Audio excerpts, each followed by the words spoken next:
La parole est à Madame Florence Lasserre. Merci Monsieur le Président. Mes chers collègues, ma question s'adresse à Madame la Ministre des Solidarités et de la Santé. Madame la Ministre, la crise des EHPAD de 2017 a révélé une situation intenable dans l'accompagnement des seniors en France. Vous l'avez récemment rappelé dans cet hémicycle.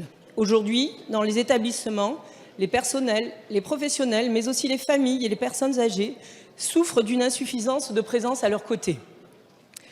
Je salue l'ensemble des mesures que vous avez prises depuis votre entrée au gouvernement pour trouver des solutions aux situations difficiles que vivent quotidiennement tant les patients que les personnels qui exercent un métier dans le domaine du grand âge et qui sont épuisés. Madame la Ministre, les 500 millions d'euros débloqués dans le cadre de l'examen de la loi de financement de la sécurité sociale étaient indispensables, mais ils ne suffiront pas, et nous le savons tous. Le 30 janvier 2018, un mouvement de grève d'ampleur nationale avait lieu dans les EHPAD.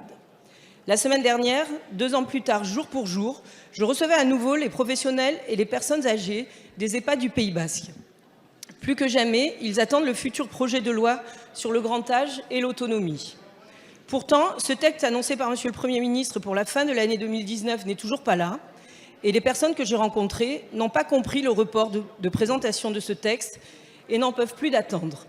Madame la Ministre, afin de leur apporter la preuve de notre engagement sans faille sur ce sujet, défini comme l'un des axes majeurs du quinquennat d'Emmanuel Macron, pourriez-vous nous préciser le calendrier d'examen du projet de loi grand âge par le Parlement? Je vous remercie.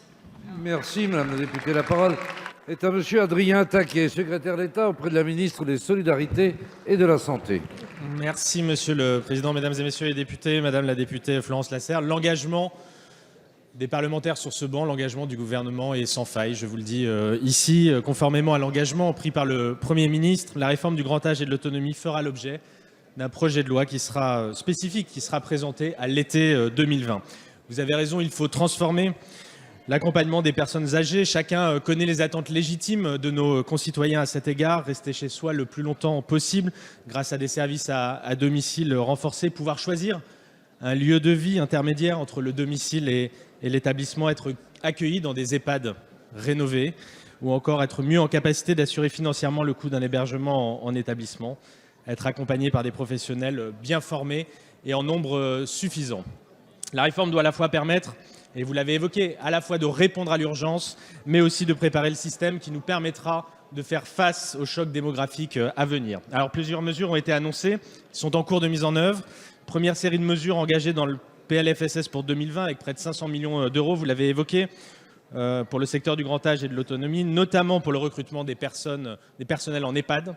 La stratégie Agir pour les aidants qui a prévu 17 mesures qui sont très concrètes pour les personnes qui accompagnent les proches en situation de perte d'autonomie, avec un financement de 400 millions d'euros sur la période 2020 à 2022, ou encore la stratégie Vieillir en bonne santé, qui a été annoncée début janvier 2020 pour déployer la prévention à tous les âges, pour préserver l'autonomie des aînés le plus longtemps possible. L'objectif est bien, je vous le répète, que ce projet de loi puisse être présenté à l'été. Une conférence nationale des métiers du grand âge rassemblant toutes les parties prenantes concernées sera ensuite organisée dans la foulée de la présentation de ce projet de loi pour assurer la mise en œuvre des initiatives qui nécessitent la mobilisation de toutes les parties prenantes, qu'il s'agisse des collectivités, des partenaires sociaux ou encore des fédérations. Je vous remercie.